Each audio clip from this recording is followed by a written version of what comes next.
Ah, qui n'aime pas quand son codex sort et que 3 ou 4 unités passent en légende, juste parce que Games Workshop a préféré utiliser son pognon pour faire un 12e lieutenant Space Marine plutôt que de supporter n'importe laquelle des armées Xenos ou Chaos. Alors ça a fait que les joueurs Space Marines aussi, les légendes, ils perdent des trucs tout le temps, qui sont remplacés par d'autres trucs. Les autres armées, ils perdent des trucs qui sont remplacés par rien. Les règles légendes, c'est quand Games Workshop a décidé qu'il ne produirait plus certaines figurines, ou qu'elles sont déjà en arrêt de commercialisation depuis un bail, et que donc il n'y a plus de raison de les soutenir avec des règles.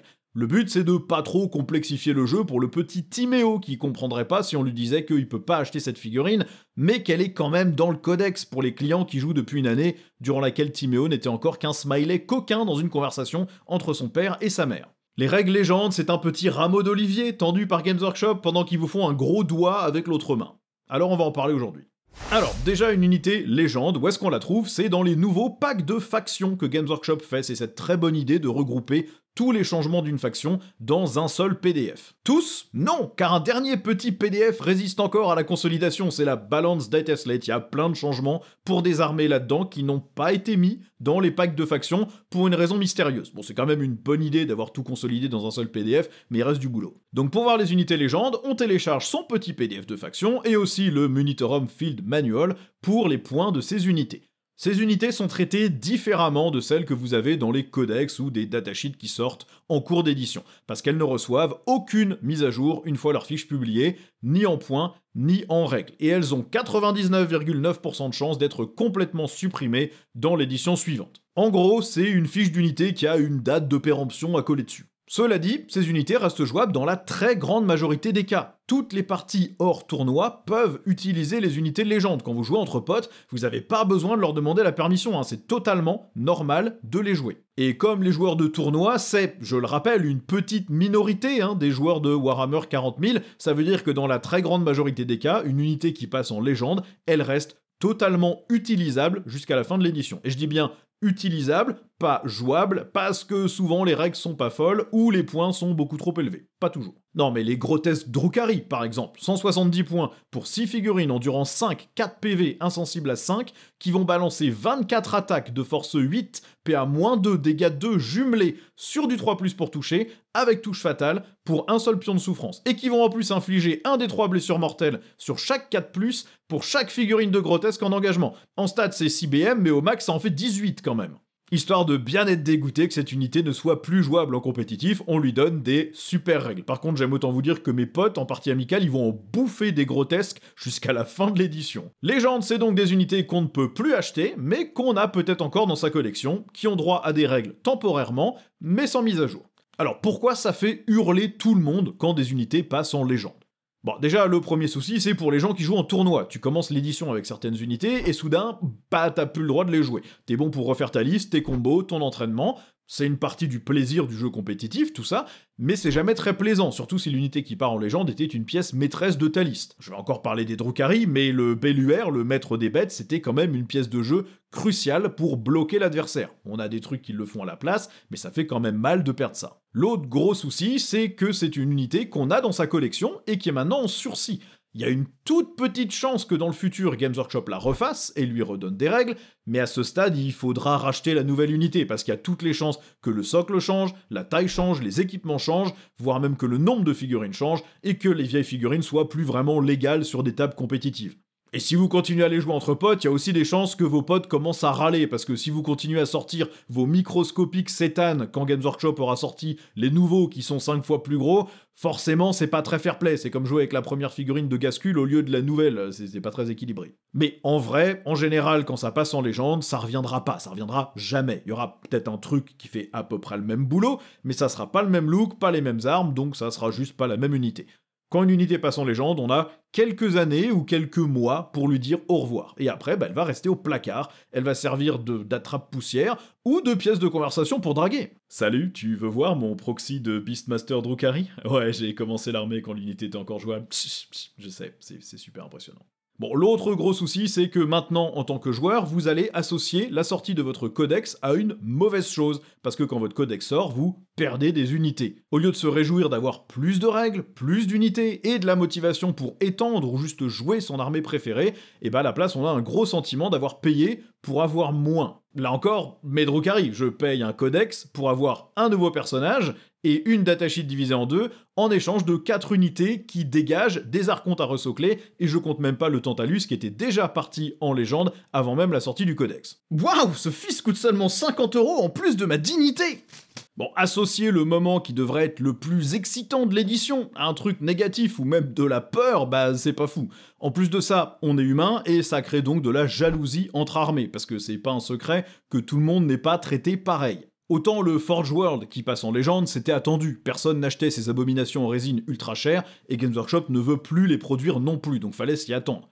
Les premiers-nés, qui dégagent des codex Space Marine, fallait pas non plus être Nostradamus pour savoir qu'acheter des premiers-nés en 9ème édition, c'était pas ultra malin. Oh non, cet iPhone 3GS 9 est déjà obsolète. D'ailleurs, n'achetez pas de Space Marine premier-né en 10ème édition non plus, hein. C'est quasiment certain que ça va dégager dans l'édition d'après. Bon, tout ça, fallait pas être devin, mais par contre, quand on joue une armée qui n'a reçu qu'un perso, pas de boîte de kill team, pas de nouvelle unité, pas de nouvelle datasheet, pas de refonte de l'existant, et qu'on perd en plus des unités, on a du mal à s'empêcher de regarder ce que les autres enfants ont reçu à Noël. Notamment le plus gros des enfants, avec les parents les plus riches, celui qui est tout le temps habillé en bleu là, avec sa cuvette de chiottes accrochée à l'épaule. Je sais, c'est pas comme ça que ça fonctionne en vrai chez Games Workshop, mais quand on voit 5 nouveaux personnages nommés, plein de nouveaux détachements, des changements de règles et des kill teams qui sortent, et que moi de mon côté, je joue Admech, Custo, Drukhari, Deathwatch et Orc, bah, je peux pas dire que j'ai été super gâté durant l'édition. C'est difficile de voir les règles légendes autrement que comme de l'obsolescence programmée, c'est une sorte de rotation saisonnière de figurines que Games Workshop impose pour s'assurer que les joueurs achètent de nouveaux trucs. On peut donner des règles bonnes ou pourries en légende, peu importe, mais au final ça disparaît du jeu au bout d'un certain temps, et donc faut bien acheter autre chose à la place. Encore faut-il qu'il y ait quelque chose de sorti pour remplacer ce qui a disparu. Bon, mais en fait, les légendes, bah c'est pas grave. D'abord parce que ça reste jouable entre potes, vous avez toujours l'objet que vous avez acheté, la figurine elle-même, personne ne vous l'enlève, et vous avez toujours le droit de la jouer avec vos amis. Vous avez aussi parfaitement le droit de continuer à jouer dans une édition qui a encore des règles pour vos figurines si tout le monde est d'accord. Ensuite, souvent l'unité qui passe en légende, elle était de toute façon plus produite depuis un bout de temps, et il y avait donc 2 options, soit la refaire nouvelle échelle, soit simplement l'enlever. Et si vous n'êtes pas joueur Space Marines, bah vous saviez très bien ce qu'allait se passer, on n'allait pas vous refaire des nouvelles unités tous les mois, Games Workshop n'a jamais soutenu aucune armée à part les Space Marines comme ça, donc quand une unité n'est plus produite pour votre armée, si vous n'êtes pas Space Marines, vous savez bien que ça va dégager. Bon, il y a des exceptions quand même. Les unités Hérésidorus qui ont été jouables pendant 6 mois à 40 000 et qui passent ensuite en légende, ça c'était vraiment infect. Dans l'autre sens, la refonte énorme de la gamme Eldar, c'est quand même une indication que Games Workshop a envie de vous filer des figurines à acheter. Ils sont pas juste méchants pour emmerder le monde. Faut pas oublier que c'est une entreprise, ils sont là pour faire du fric, pas pour être gentils. Gentil, c'est pas un métier, comme disait mon papy. L'objectif de Games Workshop, c'est de vous faire acheter des trucs. S'ils retirent les 3/4 des figurines sans jamais rien vous donner en échange, ils vont pas gagner d'argent. C'est juste que, de temps en temps, ils retirent des trucs sur l'autel de la lisibilité pour un nouvel arrivant dans le jeu, et ils ont pas eu le temps de refaire un truc pour remplacer. Aussi, une unité qui passe en légende, bah c'est une page qui se tourne, c'est un moment de complicité avec les joueurs qui ont vécu le même temps que vous. Vous pouvez évoquer le bon vieux temps, ces bonnes vieilles datasheets pétées, et dans la majorité des cas, vos figurines légendes, elles ont été jouées pendant des années.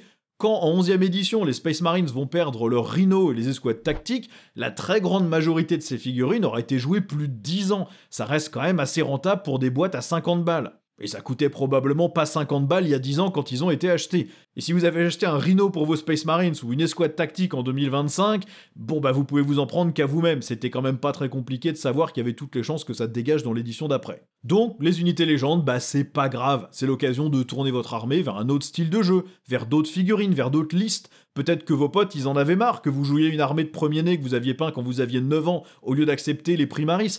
Et si vraiment le fait que des unités passent en légende vous empêche de dormir et vous fait détester Games Workshop, bah vous pouvez toujours voter avec votre portefeuille et cesser de soutenir le jeu. Vous pouvez jouer avec des impressions 3D, vous pouvez utiliser vos anciennes figurines comme proxy pour des nouvelles, bref, vous pouvez faire comprendre à l'entreprise que sa politique ne vous plaît pas. Bon, sachez juste que ça servira pas à grand chose parce que la majorité des ventes de Games Workshop c'est les figurines Space Marines et clairement les joueurs Space Marines ils continuent à acheter les nouvelles figurines. Quand un Xenos pique une colère, s'il y a personne qui est autour pour l'entendre, est-ce que ça a vraiment de l'importance ? Bon, pour conclure, il y a une petite anecdote qui revient souvent quand on parle de Warhammer Battle, avant que ça soit remplacé par Age of Sigmar, puis que le merveilleux Old World soit lancé. C'est le fait qu'à un moment, la boîte d'escouade tactique Space Marine se vendait plus que la gamme entière de Warhammer Battle. Je sais pas si ça a été confirmé, ce qui est clair c'est qu'à Warhammer Battle, c'est mort en partie parce que plus personne n'achetait de nouvelles figurines. C'était jamais nécessaire d'acheter ce qui venait de sortir. Bon, il y avait aussi le fait qu'on pouvait pas copyrighter Elfe Noir ou Nain et que donc les gammes alternatives posaient problème à Games Workshop, mais aussi, ils ne produisaient rien de nouveau, rien qui donnait envie d'être acheté. Quand on vous ressort une nouvelle version de vos archers aux elfes, mais que vous en avez déjà 60, vous rachetez pas une boîte de 20 juste parce qu'ils sont un petit peu moins moches. La plupart des joueurs ne dépensaient pas leur argent dans ces refontes, et donc le jeu a fini par mourir. Avec un système comme les unités légendes et une rotation de la gamme Warhammer Battle, peut-être que ça aurait marché. Bon, il aurait fallu que Games Workshop fasse plus de figurines, mais ça aurait pu être une solution. Les unités légendes, c'est un peu une manière pour Games Workshop de garder le jeu en vie, d'avoir cette rotation de figurines. On enlève des choses, mais on en ajoute de nouvelles pour donner envie aux gens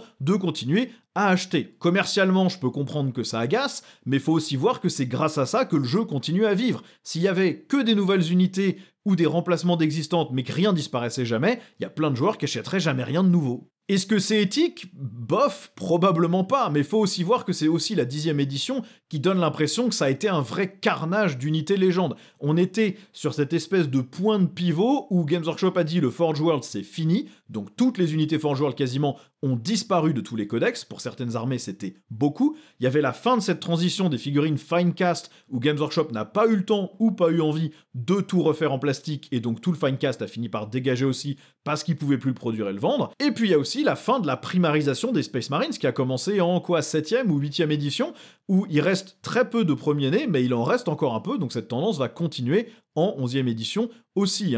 C'est à peu près sûr que les squads tactiques ça dégage, que les vétérans d'assaut ça dégage, et il est probable que le Rhino dégage aussi et soit limité aux sœurs de bataille et au chaos. Il y aura peut-être des remplacements pour certaines de ces unités, mais ce qui est sûr c'est que vos anciennes figurines de premier-né, elles seront plus légales. Bref, les légendes c'est gonflant, mais c'est loin d'être aussi grave que ce qu'on peut voir sur internet. En tant que joueur Drukhari, je me sens assez malmené par le passage en légende, parce que j'ai rien eu en échange. Maintenant, si en 11e édition ça m'ouvre la porte à de nouvelles figurines de grotesque, un nouveau Beastmaster, un nouveau Urian Rakart, ou même de nouvelles unités qu'on n'avait jamais vues à la place, eh ben ça me va, c'est pas très grave, je peux attendre. Bon, si par contre on a absolument rien de nouveau en 11e édition et qu'on a juste tout perdu, là ça va commencer à vraiment m'agacer, mais comme je suis un gros pigeon, je vais probablement pas faire grand chose. Bref, je vais m'arrêter là pour cette vidéo, vous me dites en commentaire ce que vous en avez pensé, est-ce que vous, les unités légendes, pour vous c'est un point de discorde absolu et que vous détestez Games Workshop à cause de ça, ou est-ce qu'au final vous trouvez ça relativement normal que tous les 5, 10, 15 ans, il y ait des figurines qui soient plus jouables quand elles ont été remplacées par de nouvelles,